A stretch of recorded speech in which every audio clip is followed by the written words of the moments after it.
नमस्कार विद्यार्थी मित्रांनो, तर आपल्याला या लेक्चर मध्ये मेजर्स ऑफ सेंट्रल टेंडन्सी मधील पुढचा पॉइंट म्हणजेच काय, प्रॉपर्टीज ऑफ अर्थमेटिक मीन किंवा त्यालाच मराठीमध्ये म्हणता येईल काय, समांतर माध्याचे गुणधर्म.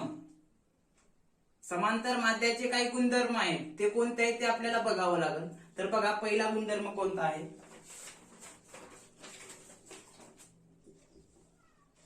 the sum of the deviation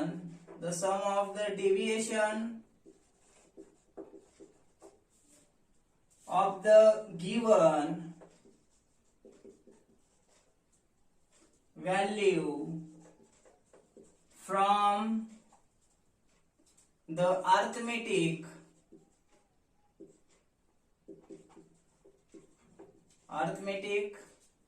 mean is 0. That is sigma in bracket m minus a is equal to 0. म्हणजे काय, the sum of the deviation of the given value from the arithmetic mean is 0. That is summation in bracket m minus a bracket close is equal to 0. म्हणजे त्याला मराठीमध्ये म्हणता येईल काय, एखाद्या पदमालेतील पदसंख्येची बेरीज केली असता त्या बेरजेला एकूण पदसंख्येनं भागला असता आपल्याला काय मिळते, मीन मिळते. पण त्या मीन मधून जेव्हा ज्या काही एकूण पदसंख्या आहेत त्या वजा केल्या असता, वजा केल्यानंतर त्यांची बेरीज केली असता ती बेरीज किती भेटणार आहे, 0 भेटणार आहे. हे लक्षात. म्हणजेच काय, sigma in bracket m minus a किंवा मग sigma m minus a is equal to 0. हे आपण उदाहरणाद्वारे समजून घेऊ. काय मीन म्हणजे काय आपण सांगितलं, समांतर माध्य म्हणजे काय, एकूण पदसंख्याची बेरीज करून एकूण संख्यांना भागला असता मीन भेटते. ते मीन मधून काय, जी काही संख्या दिली आहे त्या वजा करायचं आणि वजा करून ज्या काही संख्या आहेत त्यांची बेरीज करायची आणि ती बेरीज आलेली किती येणार आहे, 0 म्हटले. हे उदाहरणाद्वारे बघू. तर बघा उदाहरण, हे m दिलेला आहे समजा,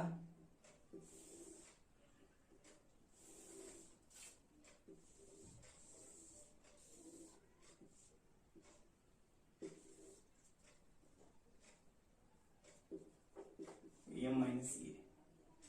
तर बघा 5 6 7 8 9. तर मीन काढायचे. तर मीन काढताना आपण काय म्हटलं, एकूण पदसंख्यांची बेरीज. पदसंख्या किती आहेत, 1 2 3 4 5. बेरीज करा मग सर्वांची, त्याला सिग्मा m नाव द्या. m म्हणजे मेजरमेंट आणि सिग्मा सम करायचे. म्हणून 5 आणि 6 11, 11 आणि 7 18, 18 आणि 8 26, 26 आणि 9 35 का हो, 35. एकूण पदसंख्या किती आहे, 1 2 3 4 5. n बरोबर किती, 5 ना. हे लक्षात. मग एकूण पदसंख्याच्या बेरजेला एकूण पदसंख्यानं भागा, आपल्याला मीन भेटेल. मग करा, इथं खाली काढतो मी, sigma m divided by n. a बरोबर मीन काढायची. मीनला आपण म्हटलं a किंवा x बार किंवा ax अशा वेगवेगळ्या नावानं ओळखलं जाते. हे लक्षात. मग काढा, 35 भागिले किती, 5. 5 7 35. हे लक्षात. हे 7 आलं मीन. आता या मीन मधून ह्या प्रत्येक संख्या वजा केलं, वजा करून ज्या काही संख्या येतात इथं लिहायचं आणि त्यांची बेरीज करायचं. बेरीज केल्यानंतर ती बेरीज किती, 0 येईल म्हणून. बघा मग इथं किती आले, a बरोबर 7 आहे. वजा करा मग, 7 मधून 2 गेले, मोठी संख्या ही आहे, बरोबर आहे. ही जर मोठी संख्या असेल तर ती वजा करायची आणि मायनस घ्यायचं. पण ह्याच्यातली जर मोठी असेल तर प्लस घ्यायचं वजा करून. 7 मधून 5 गेले, ही मोठी असल्यामुळं -2. त्यानंतर 7 मधून 6 गेले, -1. 7 मधून 7 गेले 0. 8 7 पेक्षा मोठा आहे म्हणून इथं +1. 8 मधून 7 गेले, 9 मधून 7 गेले किती, 2. हे लक्षात. आता करा बेरीज. मग आता मायनस मायनस ची बेरीज करा, प्लस प्लस ची बेरीज करा. -2 आणि -1 -3 आली मायनस ची बेरीज. प्लस ची करा 1 आणि 2 3 किती आलं 0. हे लक्षात. म्हणजे या ठिकाणी सांगता येईल the sum of the deviation of the given value from the arithmetic mean is 0. That is sigma m minus a is equal to 0. जेव्हा मीन मधून दिलेली पदसंख्या वजा केली असता, वजा करून जे काही संख्या आलेल्या असतात त्यांची बेरीज केली असता, जी काही बेरीज केलेली असते ती किती मिळते 0 मिळते. हे पहिलं आपल्याला काय सांगता येईल की प्रॉपर्टीज ऑफ अरिथमेटिक मीन सांगता येईल. त्याला मराठीमध्ये सांगता येईल बघा. जेव्हा मेजरमेंट पासून मीन काढले जाते तेव्हा ते मीन दुसऱ्या कॉलम मध्ये मेजरमेंट मधून वजा केले जाते, तेव्हा वजा केल्यानंतर त्यांची बेरीज किंवा वजाबाकी केली असता त्यांची किंमत 0 येते. जसे सिग्मा कंसामध्ये m मायनस a कंस बंद बरोबर 0. हे उदाहरण.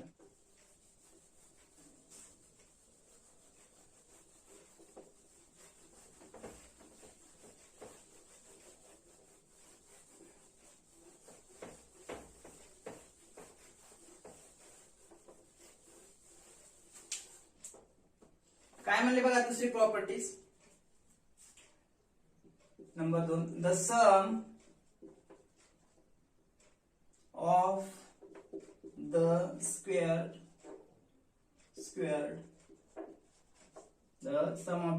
Deviation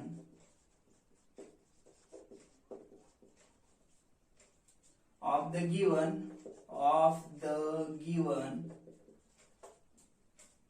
values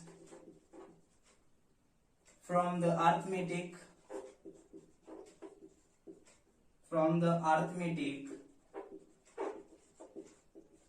mean is less than the sum of the squared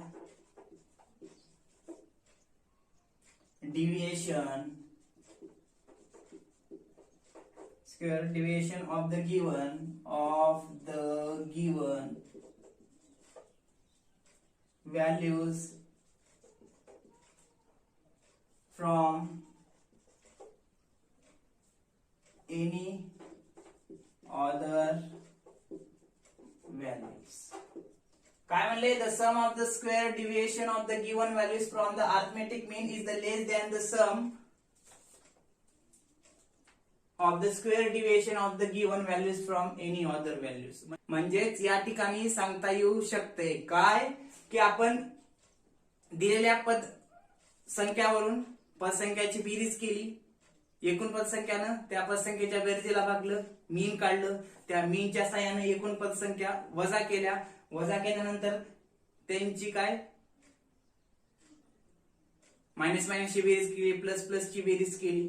त्यानंतर पुढल्या कॉलम मध्ये तिसऱ्या कॉलम मध्ये जे काही वजा करून आलेल्या संख्या आहेत त्यांचा वर्ग केला असता, वर्ग केल्यानंतर त्यांची बेरीज केली असता, ती बेरीज मीन पेक्षा जास्त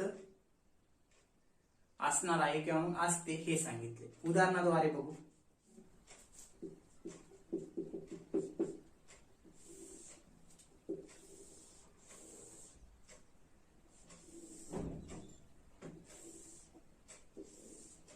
हे m मेजरमेंट असणार आहे. m मायनस a जे काही येते आपण काढू. त्यानंतर m मायनस a चा स्क्वेअर. बघा मग अगोदरच उदाहरण घ्या. 5 6 नंतर 7 नंतर 8 नंतर 9 त्यांची बेरीज केली. सिग्मा m किंवा समेशन m किती येते 35 येते. हे लक्षात 35 आलं. एकूण संख्या किती आहे 5 आहे. मग इथं मीन काढून घ्या. Sigma m divided by n हे बरोबर काय 35 ला 5 न भागाला किती येते 7 आलं. हे लक्षात हे 7 इथे ये बरोबर 7 पकडा ते. त्याच्यातून ह्या संख्या वजा करा. मीन मधून ह्या पदसंख्या वजा करा. 7 मधून 5 गेलं -2. ही मोठी संख्या असेल तर मायनस द्यायचं. 7 मधून 6 गेले -1. 7 मधून 7 गेले 0. आता 7 पैकी 8 मोठा आहे म्हणून 8 मधून 7 गेले प्लस द्यायचं 1. 9 मधून 7 गेले 2 राहतात. यांची बेरीज करा तर मायनसची बेरीज 3 येते, प्लसची बेरीज 3 येते, हे आलं 0. हे लक्षात. पुढील हे ज्या काही संख्या वजा करून आल्या त्यांचा वर्ग करायचं. वर्ग कसं करायचं, त्या संख्येला गुणला असता ते आपल्याला वर्ग मिळतो, म्हणजेच काय स्क्वेअर. 2 चा वर्ग 4 असतो, 1 चा वर्ग 1च असतो, 0 चा वर्ग 0 असतो, 1 चा वर्ग 1, 2 चा वर्ग 4. यांची बेरीज करा आणि ती किंमत जे काही मीन आले त्यापेक्षा जास्त असते म्हणले, म्हणजे ही बेरीज करा. 4 1 5 6 6 4 10. आलं लक्षात. हे 10 आले किंमत. हे लक्षात. मग इथं याला नाव द्या सिग्मा कंसात m मायनस ए चा स्क्वेअर बरोबर किती आलं, 10. हे लक्षात. इथं याला m मायनस ए बरोबर 0. म्हणजे या ठिकाणी सांगता येऊ शकते काय, the sum of the square deviation of the given values from the arithmetic mean is the less than the sum of the square deviation of the given values from any other values. म्हणजेच काय, दिलेल्या मीन पासून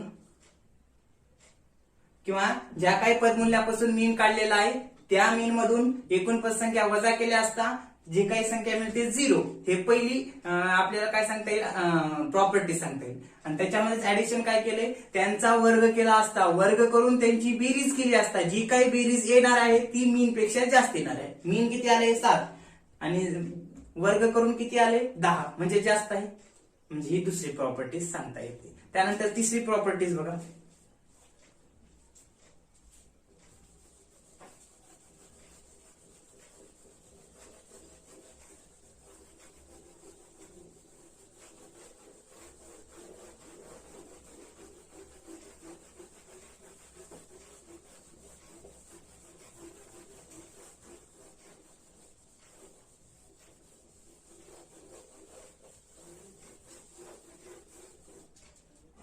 घ्या मग तिसरी properties.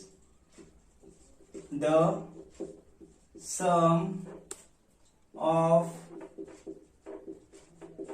Multiplication, the sum of the multiplication of the arithmetic mean and the number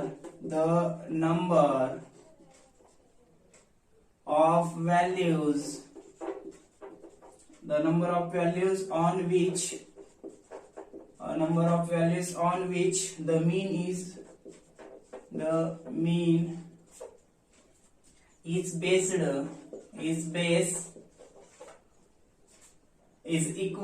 is equal to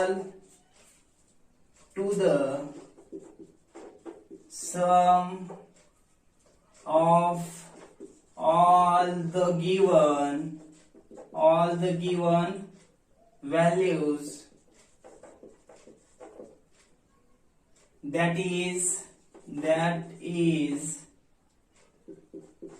NA is equal to sigma m. This will be made clear from following example. हे लक्षात. म्हणजे या ठिकाणी काय सांगता येऊ शकते की the sum of multiplication of the arithmetic mean and the number of values on which the mean is based is equal to the sum of the all the given values, that is NA is equal to sigma m. This will be made clear from the following example. म्हणजे या ठिकाणी सांगता येऊ शकते काय, दिलेल्या measurement पासून एकूण पदसंख्यांची बेरीज केली असता एकूण पदसंख्यानं भागला असता आपल्याला मीन भेटते. हे लक्षात. मग मीन आल्यानंतर त्या मीनला एकूण संख्यानं गुणला असता येणारी किंमत ही मेजरमेंट पेक्षा किंवा येणारी किंमत ही मेजरमेंटच्या बेरजी एवढी असते. हे लक्षात. म्हणजेच काय, आपण मीन काढलं मग त्या मीनला एकूण संख्यांनी गुणला असता त्यांची बेरीज किंवा जी काही किंमत येणार आहे ती किंमत काय पदसंख्यांच्या बेरजे एवढी असते असं म्हटलेलं आहे. तर बघा आपण उदाहरण बघू, लक्षात येईल लगेच. समजून घेऊ. काय म्हणले, मीन काढला असता त्या मीनला एकूण पदसंख्यांनी गुणला असता जे काही किंमत येणार आहे ती त्या पदसंख्यांच्या बेरजी एवढी येणार आहे असं हे काय सांगते, गुणधर्म पुढला सांगते, प्रॉपर्टी सांगते. उदाहरण बघू. उदाहरण तेच घ्या. m बरोबर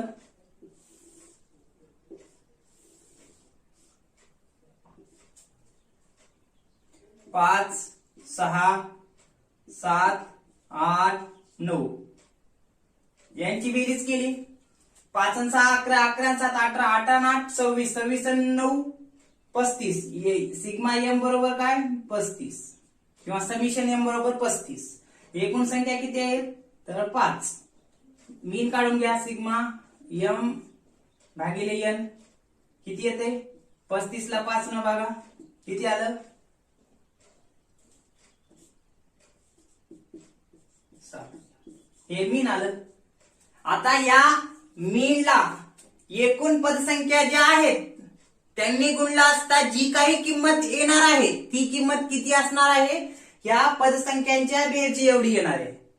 हे लक्षात. म्हणजेच the sum of the multiplication of the arithmetic mean, arithmetic मीनचा गुणाकार केला असता जी काही किंमत भेटणार आहे ती किंमत काय, the mean is base is equal to the sum of the all the given values, या सर्वांच्या बेरजी एवढी किंमत भेटणार आहे.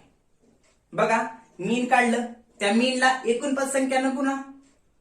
टोटल नंबर्स ऑफ मेजरमेंट किती आहे 5. 7 into 5 is equal to 35.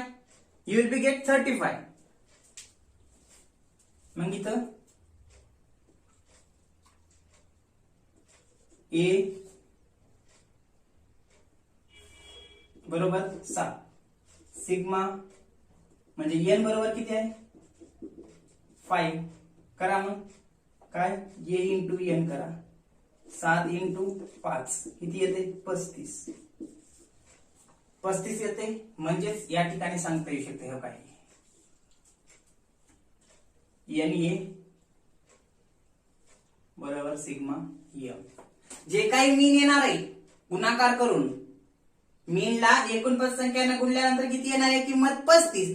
हीच किंमत कशा एवढी असणार आहे, ह्या ज्या काही मेजरमेंट मधल्या संख्या आहेत एकूण पदसंख्यांची बेरीज आहे तेवढी ती किंमत भेटते. म्हणजे इक्वल भेटते. हे बी 35 हे बी 35 म्हणजे इक्वल असणार आहे गुणाकार केल्यानंतर. मीनला एकूण पदसंख्याने गुणला असता जी काही किंमत भेटणार आहे ती किंमत काय एकूण पदसंख्यांच्या बेरजी एवढी असणार आहे हे सांगता येऊ शकते. या ठिकाणी हे तिसरी प्रॉपर्टी सांगता येऊ शकते. त्यानंतर पुढची प्रॉपर्टीज बघा.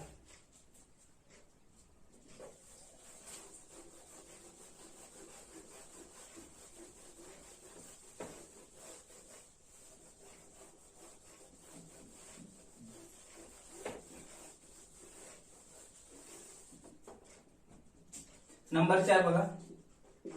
If a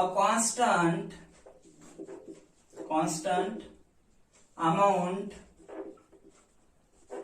is added or subtracted from each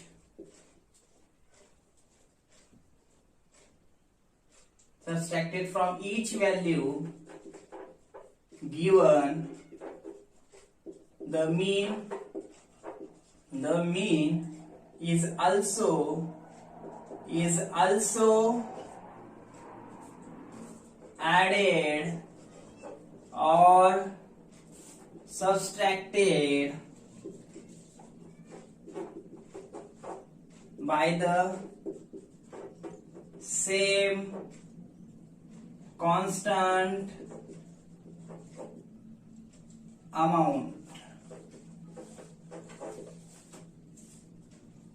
म्हणजेच या ठिकाणी सांगता येऊ शकते काय, if a constant amount is added or subtracted from each value given given the mean is also added or subtracted by the same constant amount. म्हणजे त्या ठिकाणी सांगता येऊ शकते काय, जेव्हा मेजरमेंट मध्ये एक समान विशिष्ट संख्या अधिक केली जाते आहे किंवा वजा केली जाते आहे, तेव्हा येणारे मीन हे पहिल्या मीन पेक्षा वेगळे असणार आहे. हे लक्षात. तर बघू हे उदाहरणाद्वारे. एम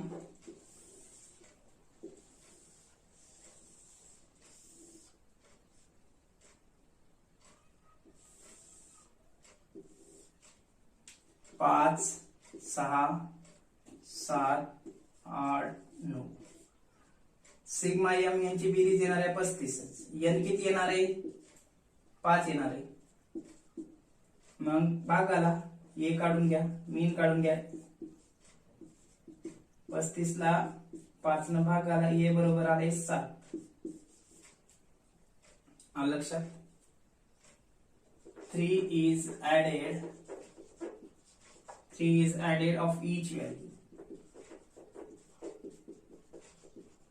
बघा दिलेल्या मेजरमेंट वरून किती किंमत आली हो? तर 7 आली मीनची किंमत.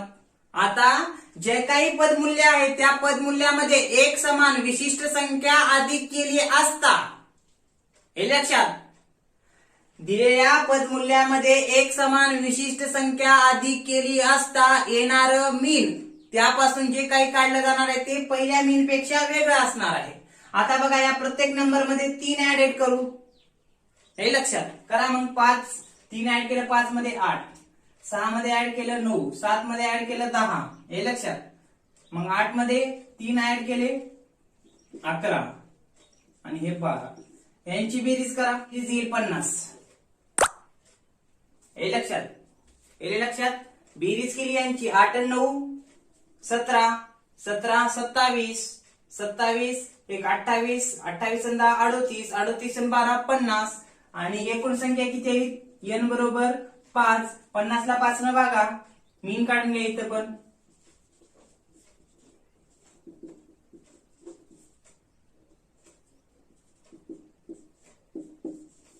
हे लक्षात. म्हणजे या ठिकाणी सांगता येऊ शकते काय, if a constant amount is added or subtracted from each value given, the mean is also added or subtracted by the same constant amount. म्हणजेच जेव्हा मेजरमेंट मधील प्रत्येक संख्येमध्ये विशिष्ट एक समान संख्या ऍड केली असता किंवा मग लेस केली असता किंवा वजा केली असता, त्यापासून येणारं मीन हे पहिल्या मीन पेक्षा वेगळं असणार आहे. हे लक्षात. म्हणजे बघा पहिली मेजरमेंट दिली होती, मेजरमेंट मध्ये 5 6 7 8 9 यांची बेरीज केली 35 भागिले 5, मीन आलं 7.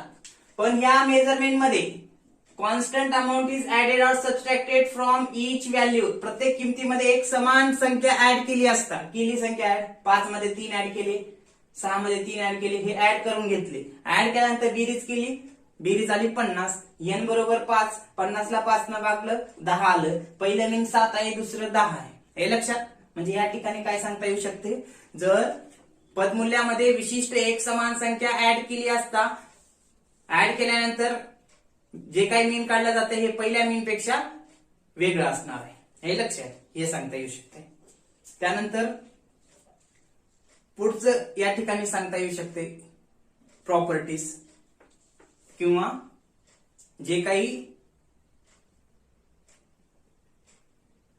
गुणधर्म आहे ते. बघा मग पुढला गुणधर्म,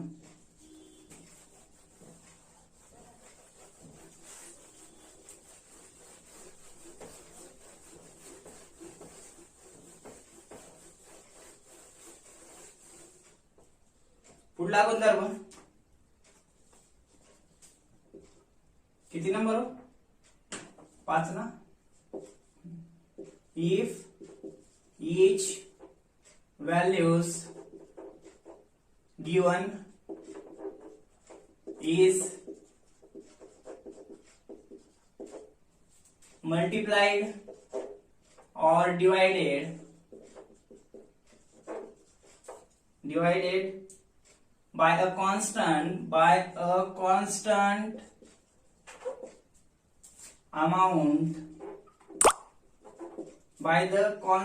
amount, the mean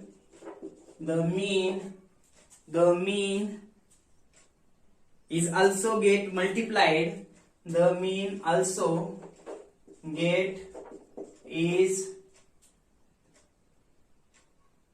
gets multiplied or divided by same constant amount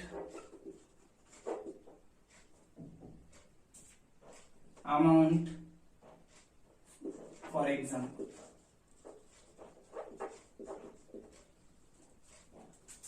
काय सांगता येऊ शकते हे पाचवं गुणधर्म मीन काढण्याचं काय गुणधर्म आहे तर बघा, if each value is given is multiplied or divided by a constant amount, the mean also gets multiplied or divided by same constant amount for example. म्हणजेच काय, एखादी मीन काढताना दिलेल्या पदमूल्यामध्ये विशिष्ट एक समान संख्येनं गुणला असता किंवा भागला असता, हे लक्षात, तेव्हा त्यापासून जे काही मीन काढलं जाणार आहे ते मीन हे पहिल्या मीन पेक्षा काय असणार आहे, वेगळं असणार आहे. हे लक्षात, वेगळं असणार आहे म्हणजेच काय, mean also gets multiplied or divided by same constant amount. Mean सुद्धा कसं होणार आहे, त्यांच्या गुणाकाराच्या पट्टीमध्ये येणार किंवा भागाकाराच्या पद्धतीमध्ये येऊ शकते असं सांगितले. उदाहरणाद्वारे आपण समजून घेऊ. उदाहरण बघा,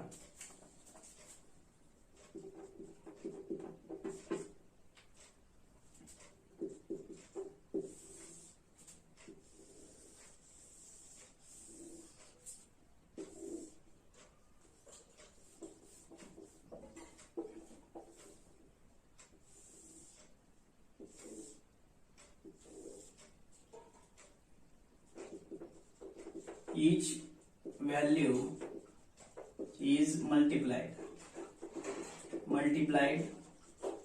by 2 आणि इथं each value, इकडे पण each value is divided by 2 घेतल्यानंतर मेजरमेंट घ्या. मग मेजरमेंट तीच अगोदरच्या गुणधर्मामध्ये होती ती 5 6 7 8 9 यांची बेरीज केली तर बेरीज येते 35 बरोबर.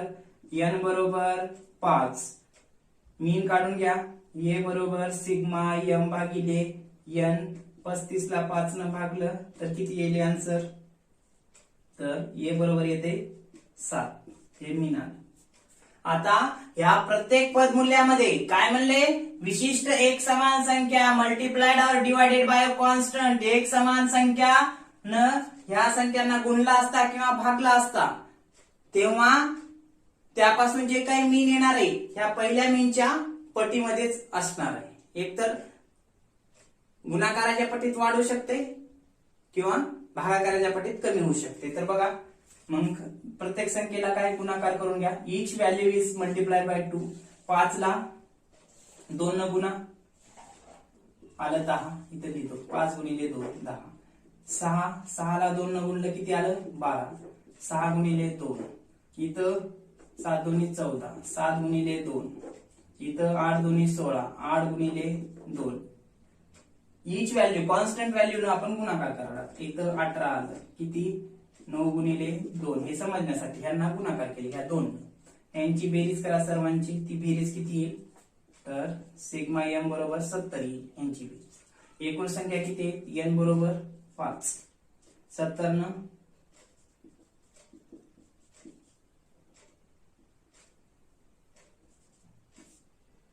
भागाला 5 न 70 ला किती येईल 5 1 5. हे लक्षात किती उरले 2 उरला 2 उरते. 5 चौक 20 किती आलं 14 आलं. हे लक्षात. म्हणजे बघा पहिले 7 आले मीन, आणि त्याला जर विशेष ह्या पदसंख्यांना जर 2 न एक समान संख्येनं गुणलं असता, त्यापासून जे काही मीन येणार आहे हे याच्या पटीत दुप्पट येणार आहे. हे लक्षात. 7चं दुप्पट म्हणजे 7 ला 2 न गुणा, 7 गुणिले 2 जर केलं किती येणार आहे 14. म्हणजे इथे दिले बघा, the mean also gets multiplied or divided by same constant amount. त्याच किमतीनं गुणला असता मीनला सुद्धा तेवढीच किंमत येणार आहे जी की इथे येणार आहे. आलं लक्षात. त्यानंतर भागला असता, इथं भागून घ्या. मग 5 ला 2 न भागलं तर किती येते, तर 2.5 इथे दिली तुम्ही, 5 भागिले 2. हे लक्षात. मग इथं 6 ला 2 न भागलं 3 येते, 6 भागिले 2. 7 ला भागा तर 3.5. हे लक्षात. 3.5 कितीला, 7 न जर भागलं, 7 ला जर 2 न भागलं तर 3.5, 8 ला जर 2 न भागलं तर 4. त्यानंतर 9 ला जर भागलं 2 न तर येते किती, 4.5. हे लक्षात. हे एवढ्या संख्या येऊ शकतात काय, या पदसंख्यांना जर विशिष्ट एक समान संख्येनं भागला असता असं येऊ शकते. 5 ला 2 न भागलं 2.5 येते, 6 ला 2 न भागलं 3 येते, 7 ला 2 न भागलं 3.5 येते, त्यानंतर 8 ला 2 न भागलं 4 येते, 9 ला 2 न भागलं 4.5 येते. यांची बेरीज करा. बेरीज केल्यानंतर ती बेरीज आपल्याला भेटेल टोटल सिग्मा एम बरोबर 17. आणि एन बरोबर किती संख्या आहेत, 5 आहेत. मग 17 ला काय करा, 5 न भागा, मीन काढून घ्या. 17 भागिले 5 किती येते, तर आन्सर भेटेल 3.5. हे लक्षात. जेव्हा विशिष्ट एक समान संख्येनं मेजरमेंट मधील पदसंख्यांना भागला असता, भागल्यानंतर त्या जी काही किंमत येते त्या किमतीची बेरीज करून एकूण पदसंख्यांना त्याला भागला असता जे काही मीन भेटणार आहे, हे मीन पहिल्या मेजरमेंट पेक्षा निम्मे किंवा अर्धे भेटणार आहे. हे लक्षात. म्हणजे इथं the mean also gets multiplied केले तर 7 ला 2 न गुणलं तर 14 म्हणजे डबल भेटणार आहे. इथं 70 ला 5 न भागलं 14 येणार. इथं 7 होतं पहिल्या ह्याच्यात, गुणाकार केल्यानंतर किती येईल, डबल येईल. आणि जर भागला असता पहिले किती येऊ लागतं, 7 येऊ लागतं ना, आणि आता किती आले 3.5 मीन. हे लक्षात. म्हणजे divided by same constant amount for. हे लक्षात. म्हणजे इथं बघा काय करता येऊ शकते, ह्या 7 ला जर 2 न भागलं, कोणत्या मीनला, ह्या मीनला जर 2 न भागलं ह्यानं, तर किती आन्सर भेटते 3.5 म्हणजे 3.5. हे लक्षात. आणि इथं पण किती येईल, 3.5 येईल.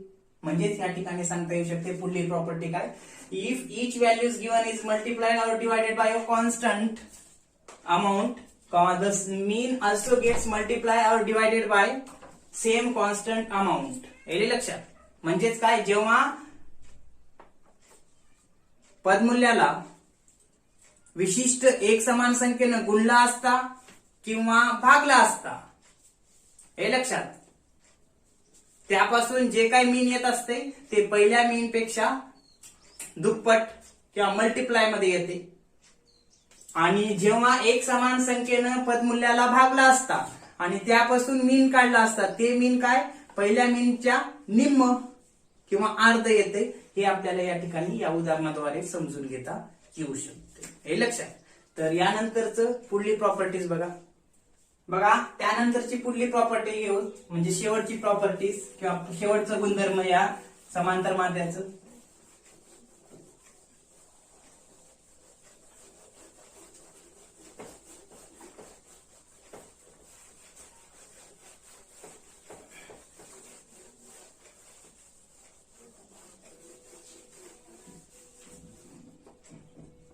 शेवटचा नंबर 6 गुणधर्म काय, if the arithmetic mean and the number of items of 2 or more than 2 related groups are known as the combined mean.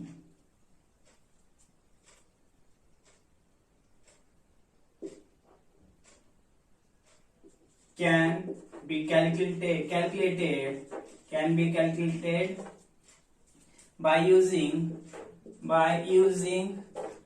following formula.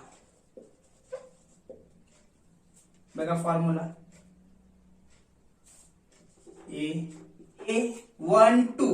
A12 म्हणजे काय इथं काय सांगितलं if the arithmetic mean and the number of items of 2 or more than 2 related groups are known as the काय combine mean. म्हणजे जेव्हा दोन ग्रुपची स्वतंत्रपणे मेजरमेंट आणि मीन दिलेला असते तेव्हा दोन ग्रुपचं काय मेजरमेंट आणि मीन दिलेलं असते तेव्हा काय काढलं जाते संयुक्त मीन काढलं जाते असं म्हणता येईल. त्याचा फॉर्म्युला A1 म्हणजे पहिला ग्रुप आणि लगेच 2 म्हणजे दुसरा ग्रुप साठी सूत्र बघा M1 A1 अधिक M2 A2 M1 M2 हे लक्षात. उदाहरण घ्यायच्या अगोदर सूत्र बघा काय संयुक्त मीन किंवा कंबाईन मीन म्हणजे काय जेव्हा दोन ग्रुपची स्वतंत्रपणे काय केलं जाते आपल्याला दोन किंवा अधिक ग्रुपची मेजरमेंट आणि मीन दिलेला असते तेव्हा संयुक्त मीन काढलं जाते. आता दोन मीनचं आपण एक उदाहरण घेऊ म्हणजे लक्षात येईल. काही वेळेस 3 संयुक्त मीन 3 ग्रुपचं मीन काढलं जाते. मग इथं काय होईल 1 1 2 3 इथं पण काय होईल एक अधिक म्हणून ऍड होईल इथं पण अधिक M3 होईल. हे लक्षात संयुक्त मीन 2 किंवा त्यापेक्षा जास्त म्हणजे arithmetic mean and the number of items 2 or more than 2 related groups हे लक्षात. मग बघा याचं काय आता ह्याला काय म्हणतात A म्हणजे मीन 1 2 म्हणजे कंबाईन मीन दोन ह्याच्यासाठी the combine mean of 2 group साठी हे. त्यानंतर M1 A1 म्हणजे काय असते A1 म्हणजे काय असते A1 हे A1 काय असते इथे लिहून देऊ का मग घ्या मग A12 म्हणजे काय असते the combine mean of 2 groups. त्यानंतर A1 काय असते एक एक घेऊन arithmetic mean of first group. पहिल्या ग्रुपचं A1 म्हणजे काय मीन असते म्हणजे समांतर माध्य मीन असते. त्यानंतर A2 काय असते तर arithmetic mean of second group. त्यानंतर M1 काय असते मेजरमेंट असते. M1 म्हणजे number of item of the first group. M1 बरोबर नंबर ऑफ आयटम म्हणजे measurement number of item in the first group. M2 बरोबर काय number of item in the second group. हे लक्षात हे सूत्र थोडक्यामध्ये सांगता येऊ शकते काय की बघा A12 म्हणजे कंबाईन मीन काढण्यासाठी असते कंबाईन मीन दोन ग्रुपचं. M1 म्हणजे फर्स्ट ग्रुपची काय असते number of item of first group. A1 काय असते तर arithmetic mean of first group पहिल्या ग्रुपचं मीन असते. A2 काय असते, दुसऱ्या ग्रुपचं मीन असते. M1 काय असते, तर पहिल्या ग्रुपचं काय नंबर ऑफ आयटम असते. M2 काय असते, दुसऱ्या ग्रुपचे नंबर ऑफ आयटम असते. हे थोडक्यात सांगता येईल. आता एक उदाहरण घेऊ म्हणजे लक्षात येऊन जाते. एक्झाम्पल हे मोडतो म्हणजे उदाहरण लिहून आपल्याला किंमत काढता येईल.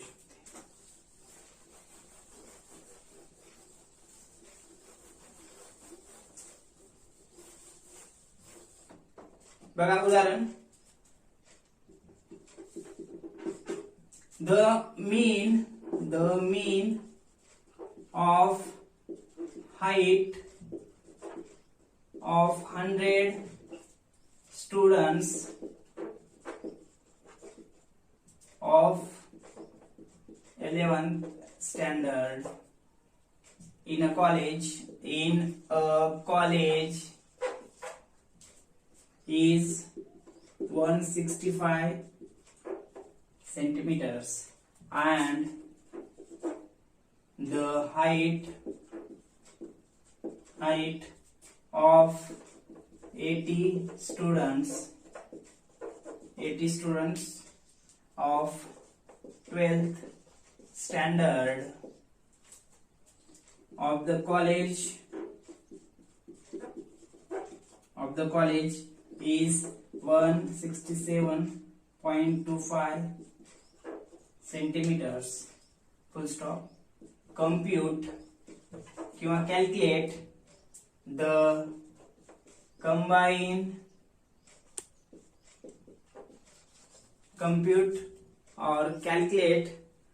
combined mean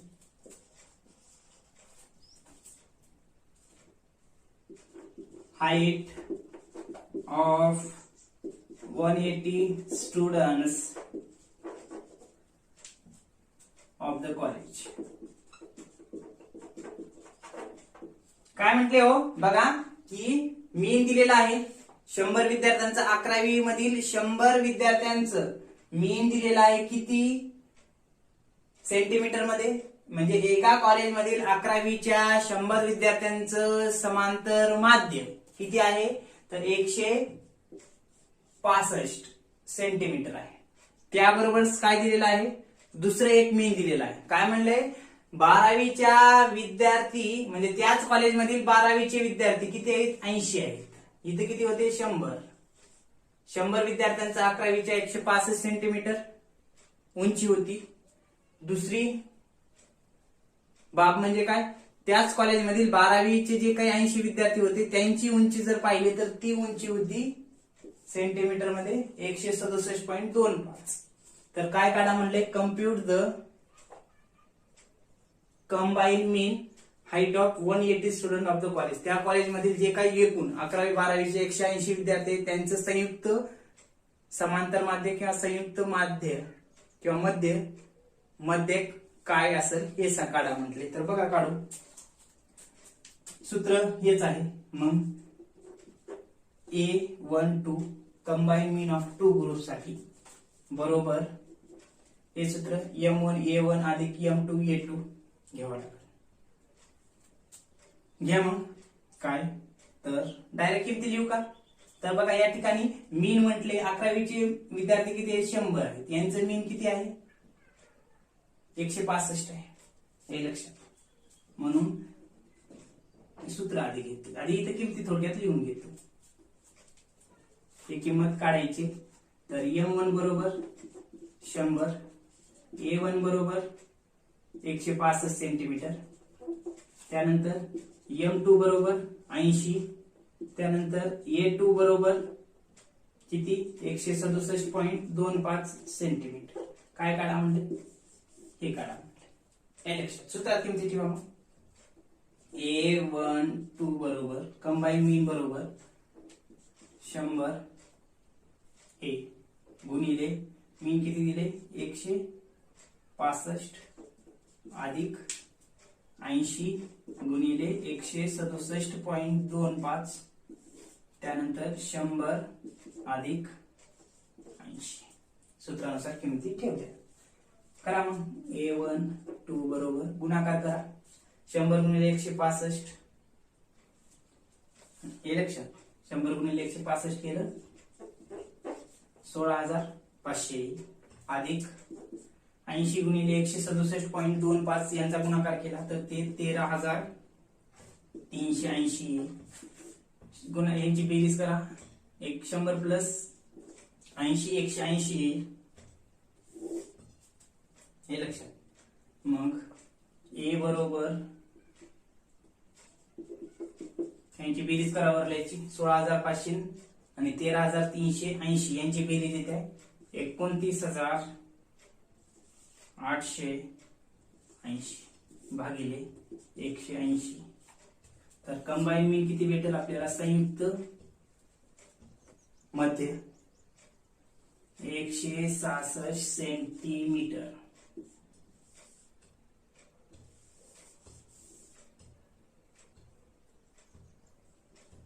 हे लक्ष किती आलं कंबाईन मीन संयुक्त माध्य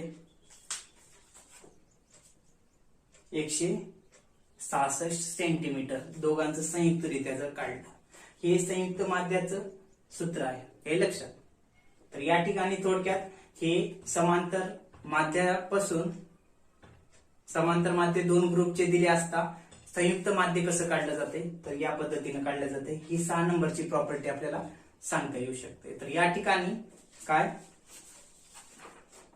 जो काही पॉइंट होता पुढला कोणता द प्रॉपर्टीज ऑफ अर्थमेटिक मीन आणि कंबाईन मीन जो काही सांगा आहे तो या ठिकाणी सांगता येऊ शकते तर पुढल्या लेक्चरमध्ये यानंतरचा पॉइंट घेऊ ओके